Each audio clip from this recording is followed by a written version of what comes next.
복음 12장 1절에서 11절까지입니다. 제 성경책은 167페이지입니다. 봉독하겠습니다. 6월절 열세 전에 예수께서 베나니에 이르시니 이곳은 예수께서 죽은 자 가운데서 살리신 나사로라는 곳이라. 거기서 예수를 위하여 잔치할세 마르다는 일을 하고 나사로는 예수와 함께 앉은 자 중에 있더라. 마리아는 지극히 비싼 향유 곧 순전한 나다 한 근을 가져다가 예수의 발을 붓고 자기 머리털로 그의 발을 닦으니 향유 냄새가 집에 가득하더라. 제자 중에 하나로서 예수를 잡을 줄 가룟 유다가 말하되 이 향유를 어찌하여 300데나리온에 팔아 가난한 자들에게 주지 아니하느냐 하니 이렇게 말하면 가난한 자들을 생각함이 아니요 그는 도둑이라. 돈깨를 맞고 거기 넣은 것을 훔쳐감이라. 예수께서 이르시되 그를 가만두어라. 나의 장례할 날을 위하여 그것을 간직하게 하라. 가난한 자들은 항상 너희와 함께 있거니와 나는 항상 있지 아니하니라 하시니라. 유대인의 큰 무리가 예수께서 여기 계신 줄을 알고 오니 이는 예수만 보기 위함이 아니요 죽은 자 가운데서 살리신 나사로도 보러 함이라. 대사장들이 나사로까지 죽이려고 모여하나 하니 나사로 때문에 많은 유대인이 가서 예수를 믿음이라. 아멘. 오늘 목사님 설교 제목은 주님께서 사랑하신 대단한 이라는 말씀으로 많은 은혜 받으시기 바랍니다.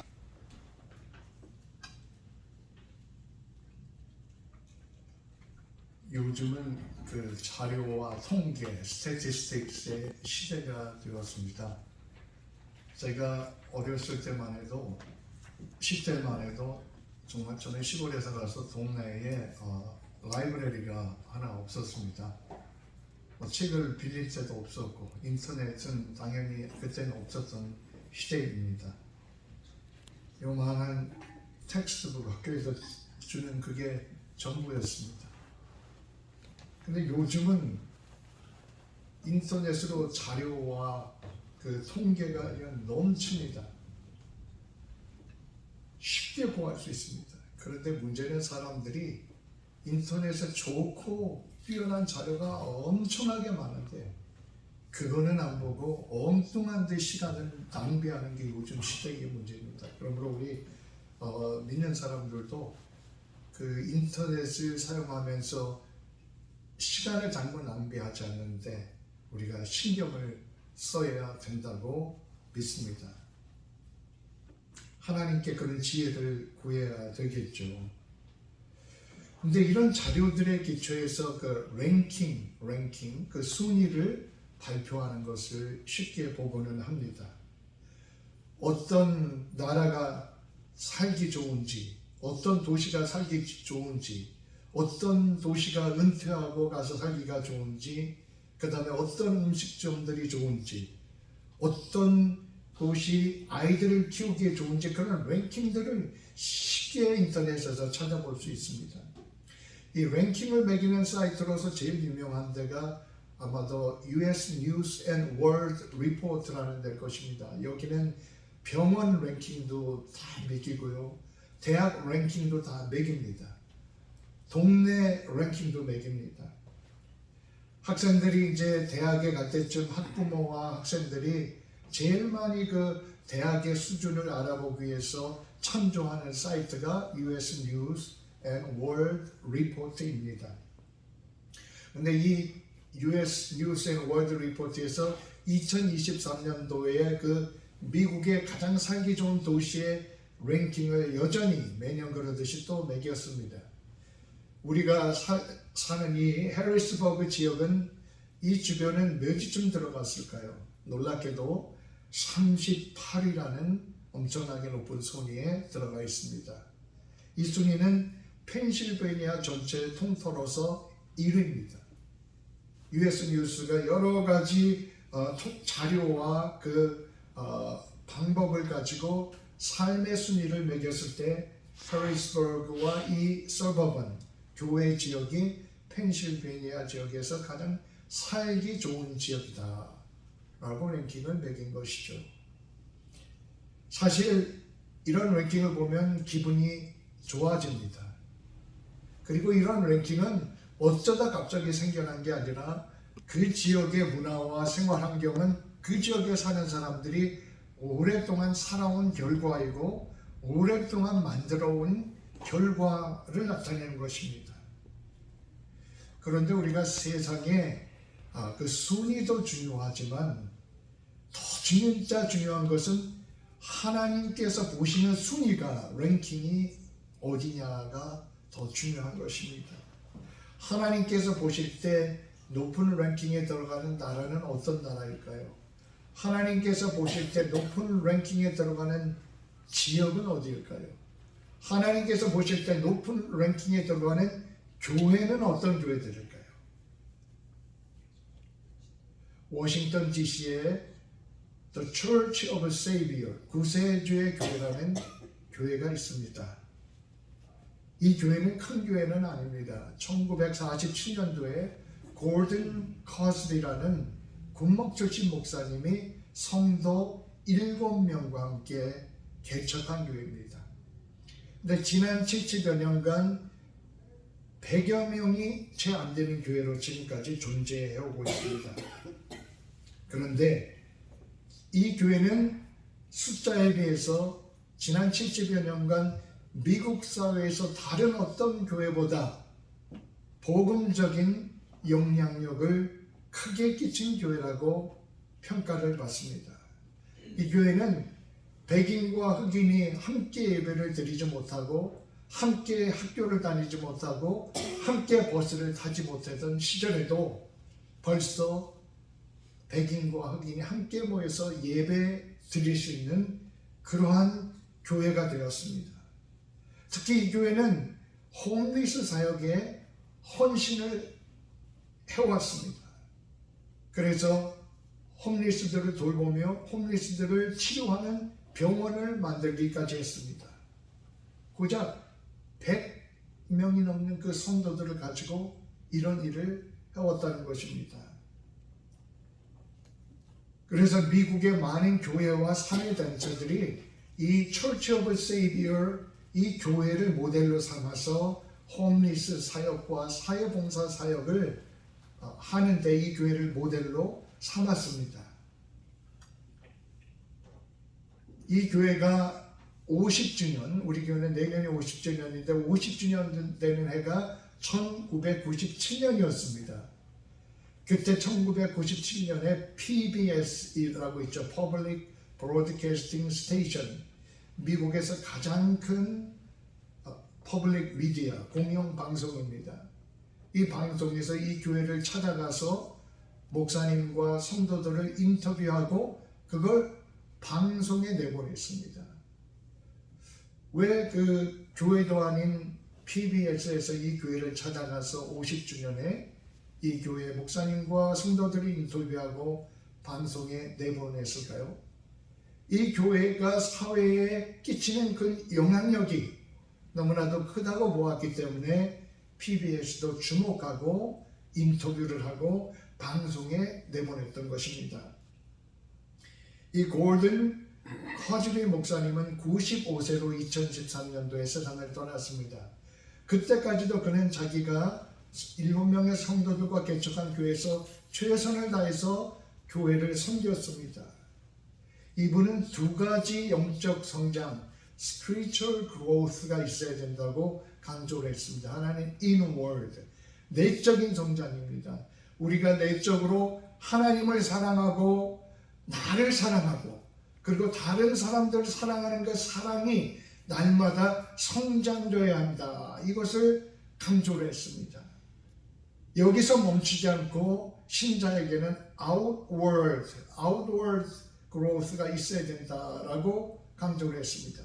outward growth라는 것은 외적으로 사람이 많아진 그 성장을 말하는 것이 아니라 하나님께서 창조하신 이 세계, 창조 세계, 그러나 죄로 인해서 망가지고 상처있고 고통당하는 이 세계를 고치는 일에 힘쓰는 데 있어서 성장해 가야 한다. 이런 두 가지를 강조를 했습니다.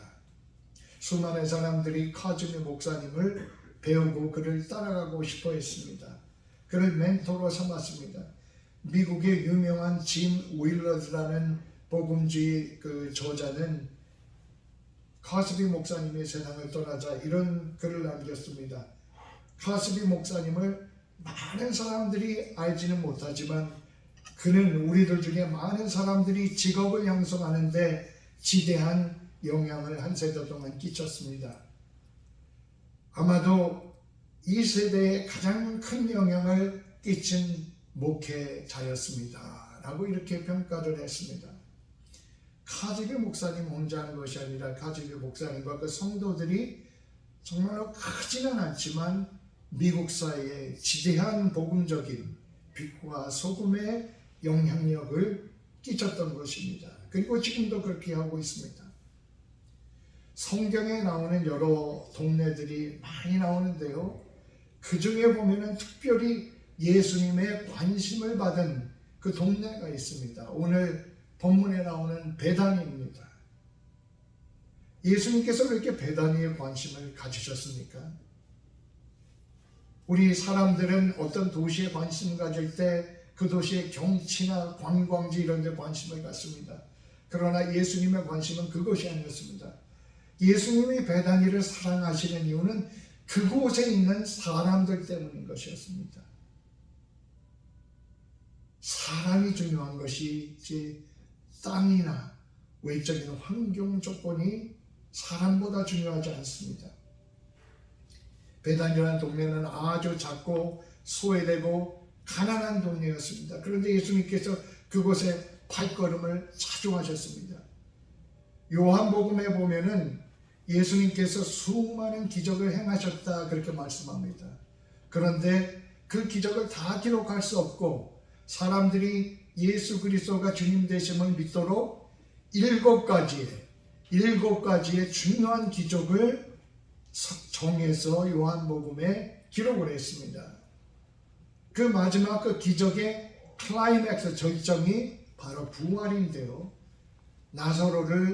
죽었던 나사로를 살리신 기적이 바로 클라이맥스의 기적입니다. 본문 한 장 앞에 요한복음 11장에 나사로를 살리신 기적이 나옵니다.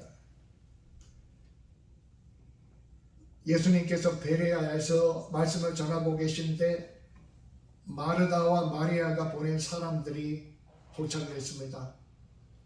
주님, 당신께서 사랑하시는 나사로가 병들어 죽게 되었습니다. 빨리 좀 오셔야 되겠습니다. 예수님께서는 베레아에서 사역을 하고자 하는 일정이 계셨기 때문에 이틀 동안 계속 말씀을 전하고 병자를 치유하시며 사역을 계속하셨습니다. 그리고 이틀 후에 그곳을 향해서 떠나셨습니다. 무덤을 향해 돌문을 열라고 하십니다. 마리아가 말합니다. 주님, 오빠가 이미 죽은 지 4일이나 돼서 썩은 냄새가 납니다. 탄식을 합니다. 그러나 예수님은 사람들에게 돌을 치우라고 말씀하십니다. 사람들이 돌을 치웠고 나사로는 얼굴에 수건을 쓴 채로 몸에 배를 동여맨 채로 그 무덤에서 나오게 됩니다. 요한은 이 기적을 기록합니다. 그러면서 우리가 이 부활이라는 것이 어떤 추상적인 것이 아니라 우리가 마지막 세계의 마지막 때에 믿는 자들이 누리게 되는 축복이요 소망인 것을 보게 하는 것입니다. 그렇습니다.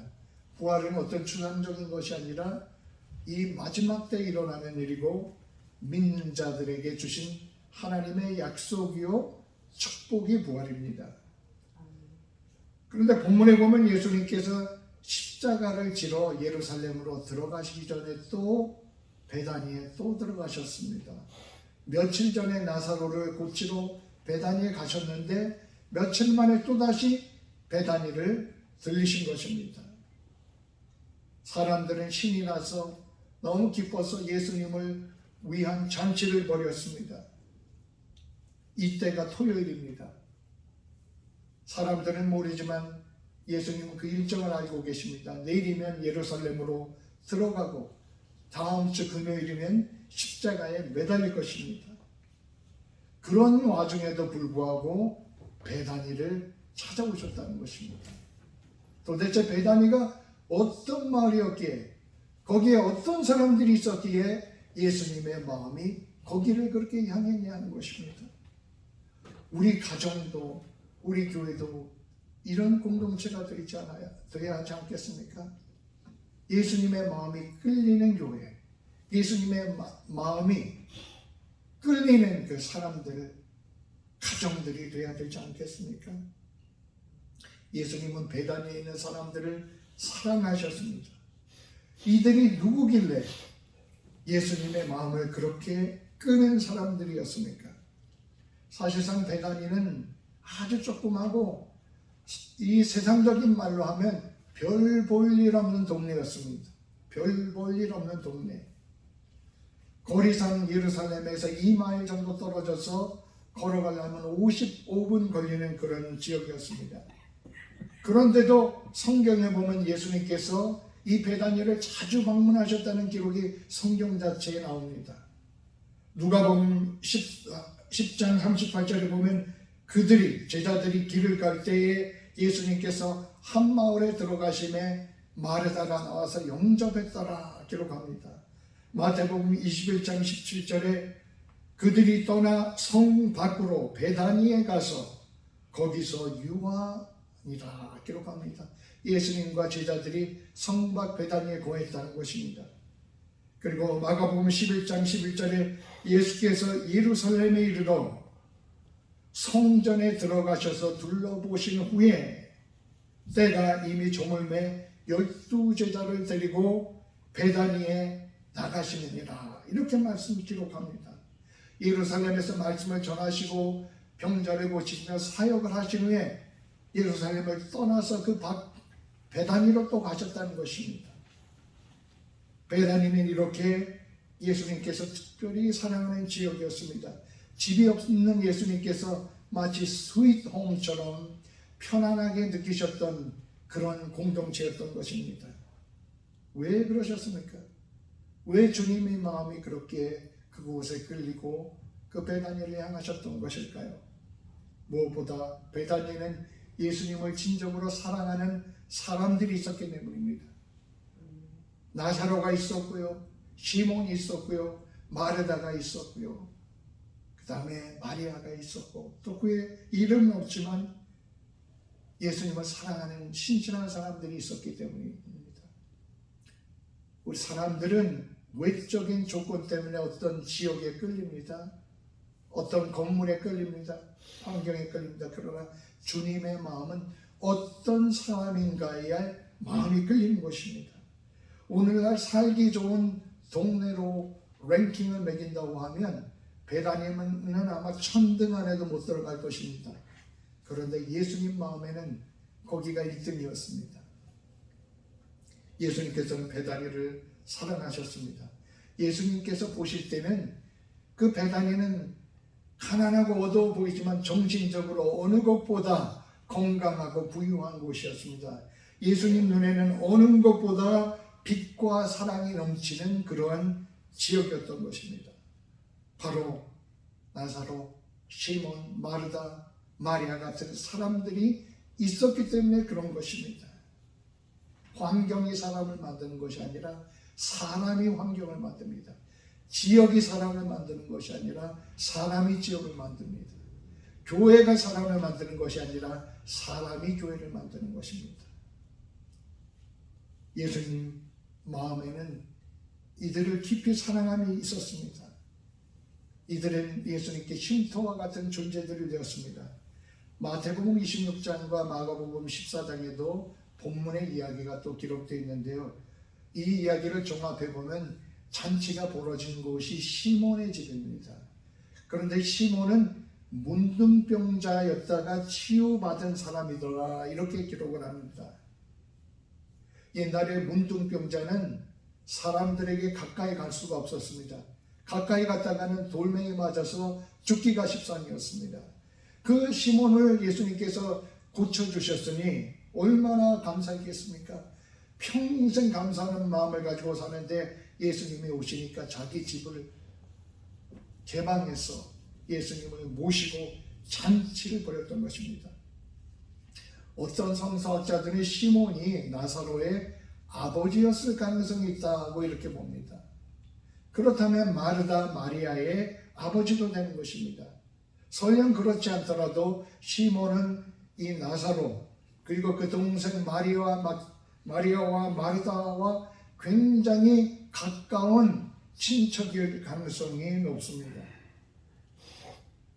며칠 후면 예수님께서 체포되실 것입니다. 그런데 예수님께서 이 친구들을 찾아오셨습니다. 시몬은 집을 제공하고 잔치를 베풉니다. 나사로와 마리아는 사람들을 안내합니다. 당시 나사로가 부활했다는, 다시 살아났다는 그 소문을 듣고 많은 유대인들이 몰려왔다. 그렇게 오늘 본문에 기록합니다. 그리고 예수님께서 그곳에 오셨다는 소문을 듣고 또 사람들이 이제 몰려오기 시작하고 있었습니다. 반면에 대제사장들과 종교 지도자들은 어떻게 하면 예수님을 죽일까 그런 궁리만을 하고 있었습니다. 그러면서 사람들에게 예수라는 자를 보거든 그 행방을 알려라 하고 공문을 보내놓고 있었습니다. 베다니 사람들도 그 사실을 알고 있었습니다. 자기들도 예수님을 환대하다가 위험에 처해질 수 있다는 것을 알고 있었습니다. 그럼에도 불구하고 두려움과 위험에 굴복하지 않고 예수님을 위해서 잔치를 베풀었다는 것입니다. 참으로 용기 있는 사람인 것이죠. 자기들의 목숨도 위태해질 수도 있는데 예수님을 위해서 잔치를 베푼 것입니다. 이 대제사장들과 종교 지도자들은 나사로까지 죽이려고 모의를 했습니다. 왜냐하면 나사로 때문에 수많은 유대인들이 예수님을 따르기 시작했기 때문인 것입니다. 베다니를 주님께서 그토록 사랑하셨습니다. 이들은 자기들의 목숨을 두려워하지 않고 위험을 감수하면서도 예수님을 위해서 잔치를 벌일 수 있는 그런 따뜻한 마음을 가진 주님을 사랑하는 사람들이었습니다. 그래서 예수님께서 사역을 하시다가 피곤하실 때 그 베다니를 그리워하시고 발걸음을 그리로 옮기셨던 것입니다. 우리 교회가 주님의 발걸음이 옮겨지는 교회를 만들어가야 할 것입니다. 우리 가정을 주님의 발걸음이 옮겨지는 가정으로 우리가 만들어가야 될 줄로 믿습니다. 나 한 사람 한 사람이 주님의 발걸음이 옮겨지는 이러한 사람들이 되어가야 할 것입니다. 두 번째로 베다니는 돌봄이 있는 곳이었습니다. 사랑의 돌봄이 있는 곳이었습니다. 요즘은 프라이버시, 사생활이라는 그러한 미명하에 옆에 누가 사는지도 모르고 옆에 사람이 어떤 고통을 당하는지 옆에 사람이 죽어가도 모르면서 살아가는 시대가 되었습니다. 베다니는 그 정반대로 사랑의 돌봄이 있는 곳이었습니다. 성경에는 안 나왔지만 성서신학자들은 이 베다니에 옛날에 가난한 사람들을 구제하고 병자를 치료하는 구제소가 있었다 이렇게 봅니다. 쿰란이라는 곳에서 템플 스크롤이라는 두루마리가 발견됐는데요. 거기 보면은 예루살렘 밖에 가까운 곳에 가난한 자를 구제하고 병자를 치료하는 3군데가 있었다는 기록이 있습니다. 그런데 율법에 따르면 그 지역은 1800야드 안에 못 들어오게 되어 있습니다. 베다니는 2마일 정도 되니까 이 규정과 일치합니다. 그리고 베다니는 예루살렘 성에서 내려다보면 보이지 않는 그런 낮은 지대에 있었습니다. 그러니 아주 구제소가 있기에 적절한 곳이었던 것입니다. 그래서 문둥병자 시몬의 집도 여기에 있었던 것 같습니다. 예수님께서는 사랑의 돌봄이 있는 이 베다니를 사랑하셨습니다. 이 노래 중에 이런 노래가 있습니다. 사랑의 나눔 있는 곳에 하나님께서 계시도다. 아주 짧은 노래인데요. 사랑의 나눔 있는 곳에 하나님께서 계시도다. 이런 노래가 있습니다. 이 구절은 너무 짧은데 신앙의 진리를 너무도 잘 표현했습니다. 요한일서 4장 12절에도 보면요, 어느 때나 하나님을 본 사람이 없으되 우리가 서로 사랑하면 하나님이 그 안에 거하시고 하나님의 사랑이 우리 안에 온전하게 이루어지니라고 말씀합니다. 하나님을 본 사람이 없으되 서로 사랑하면 하나님이 우리 안에 거하신다고 했습니다. 하나님은 사랑이 있는 곳에 거하시는 것입니다. 미움과 경쟁과 시기와 질투가 있는 곳에 하나님은 거하시지 않습니다. 하나님은 사랑이 있는 곳에 거한다고 분명히 말씀합니다. 베다니가 그런 곳이었습니다. 오늘날 세상을 보십시오. 얼마나 경쟁이 심하고 얼마나 대립이 심합니까? 그런데 문제는 이런 대립과 경쟁의 정신이 교회에도 들어왔습니다. 교회들끼리도 얼마나 서로 경쟁을 하고 견제를 하는지 모릅니다. 또 교회 안에서도 경쟁하고 대립하고 시기하고 질투를 합니다. 주님은 세상의 아픔을 돌보는 사랑의 돌봄이 있는 베다니를 사랑하셔서 찾아오시고 축복하셨습니다. 세 번째로 베다니는 주님을 향한 헌신이 있는 공동체였습니다. 헌신 영어로 dedication 또는 commitment, devotion 여러 가지로 번역할 수 있을 것입니다. 근데 헌신은 무엇입니까? 헌신은 나 자신을 드리는 것이 헌신입니다. 주님 나를 사용해 주시옵소서, 나를 드리는 것이 헌신입니다. 그리고 내게 있는 가장 모든 귀중한 것을 내어놓을 수 있는 것이 헌신입니다. 이 베다니 사람들은 자기들의 모든 귀중한 것을 주님을 위해 드렸습니다. 오늘 본문에 보면 예수님을 대접하며 잔치를 하는데 갑자기 특별한 일이 일어났습니다. 마리아가 자기가 가지고 있던 옥합을 열어서 향유를 예수님 머리에 부어드린 것입니다. 오늘 본문 3절에 보면 마리아는 지극히 비싼 향유 곧 순전한 나드 한 근을 가져다가 예수의 발에 붓고 자기 머리털로 그의 발을 닦으니 향유 냄새가 집에 가득하더라 했습니다. 그런데 복음서를 종합해 보면 정확히는 머리에 부은 것입니다. 그런데 그 향유가 흘러내려서 예수님 발까지 흘러내린 것입니다. 요한은 이 발에 초점을 맞추어서 오늘 말씀을 기록했습니다. 그리고 예수님 발에 흘러내린 향유를 자기 머리털을 풀어서 마리아가 닦아드렸습니다. 이 향유는 엄청나게 비싼 것입니다. 인도에서 수입해온 향유인데요, 얼마나 귀중한지 꽁꽁 밀봉을 해놨다가 꼭 필요할 때만 그것을 열었습니다. 오늘 본문에 보면은 이 향유의 가격이 300데나리온이라고 말씀합니다. 300데나리온은 노동자가 300일을 일해야 버는 돈입니다. 이 말은 1년 동안의 샐러리에 해당되는 돈이 이 향유의 가격이었다는 것입니다. 오늘날로 말하면 몇만 불에 해당되는 그러한 귀한 향유였지요. 이 가나안 지역에서 마리아가 어떻게 이러한 향유를 가지고 있었을까 궁금하지 않습니까? 아마도 이 마리아는 이 향유를 사기 위해서 열심히 일하고 그리고 열심히 돈을 아껴서 그 향유를 샀을 것입니다. 이 향유를 사서 혼수용품으로 삼아서 시집 갈 때 가져가려고 했었던 것 같습니다.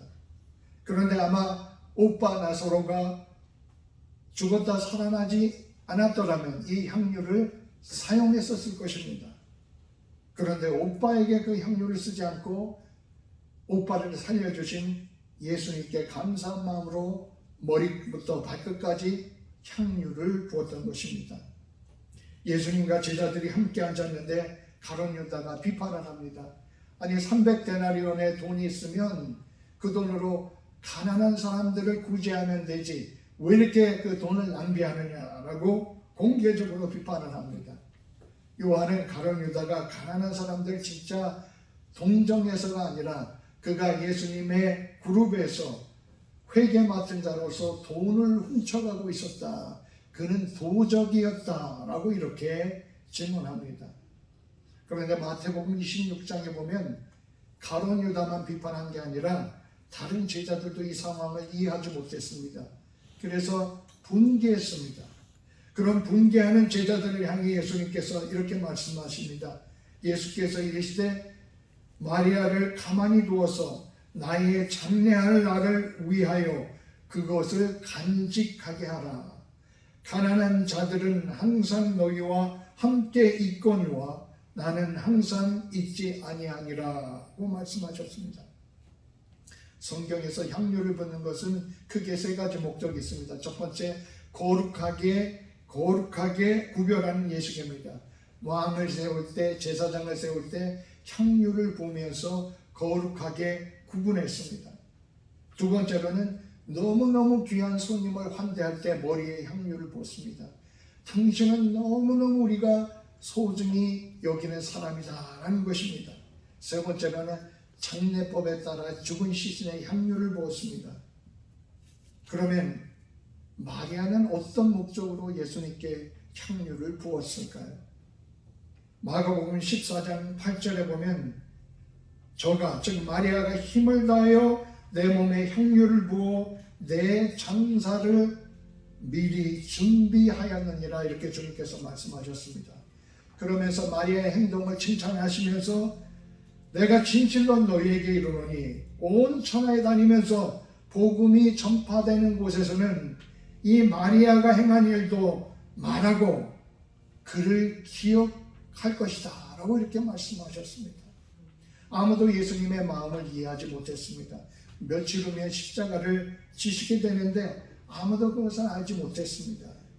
그러나 마리아는 예수님의 표정을 유심히 살펴보고 그 마음을 읽고 있었습니다. 너무너무 감사한 예수님인데 예수님께 느껴지는 그 결연한 의지와 각오를 마리아는 읽고 있었던 것입니다. 6일 후에 예수님께서 십자가를 지실 것이라는 것을 마리아도 알지는 못했을 것입니다. 그러나 분명 예수님께 something happening, 뭔가 중요한 일이 일어나고 있다는 것을 느끼고 깨닫고 있었습니다. 그래서 한편으로는 감사한 마음으로, 한편으로는 너무너무 안타까운 마음으로 주님께 너무 감사합니다 하면서 자기가 가지고 있는 가장 귀한 것, 그렇게 아끼고 열심히 일해서 모아놨던 그 향유를 예수님 머리에 부으면서 예수님을 환대하고 그 예수님의 발을 머리털로 닦았던 것입니다. 마리아는 그것을 정확하게 알지 못했을 것입니다. 그러나 마리아가 한 행동은 예수님의 장례를 준비하는 일이었다고 예수님께서 말씀을 해주신 것입니다. 마리아는 정말 무명의 여인이었습니다. 그런데 그 여인이 주님의 마음을 보고 있었고 주님도 마리아의 마음을 읽고 있었던 것입니다. 마리아는 향유를 부어 그 헌신으로 주님의 십자가의 길을 준비했습니다. 헌신이라는 것은 나를 드리는 것입니다. 나를 주님께 드리는 것입니다. 나의 귀한 것을 드리는 것입니다. 자, 우리 마켓스퀘어 한인 목회는, 한인 공동체가 이런 배단위 공동체와 같은 주님께 인정받는 공동체가 되어야 하지 않겠습니까? 주님의 마음이 끌리는 공동체가 되도록 우리가 힘을 다해 만들어 갑시다. 함께 예배하고 함께 사랑하고 함께 돌보고 사랑하며 헌신하는 가운데 베다니와 같은 그러한 공동체로 주님께서 인정하는 공동체로 발전하고 성장해 나가게 될 줄로 믿습니다. 우리 다 함께 이렇게 만들어 나갑시다. 기도하겠습니다. 주님, 저희 교회가 베다니와 같은 주님의 은혜와 축복이 넘치는 그러한 교회가 되게 하여 주시옵소서. 곳곳에서 시몬처럼, 나사로처럼, 마르다처럼, 마리아처럼 주님을 사랑하며 예배하며 섬기고 헌신하기 원합니다. 그래서 주님의 발걸음이 끌리는 교회, 주님의 마음이 끌리는 교회, 주님께서 사용하시는 교회로 더욱더 발전해 나가도록 우리에게 믿음과 사랑과 능력을 더하여 주시옵소서. 예수님 이름으로 기도드립니다. 아멘.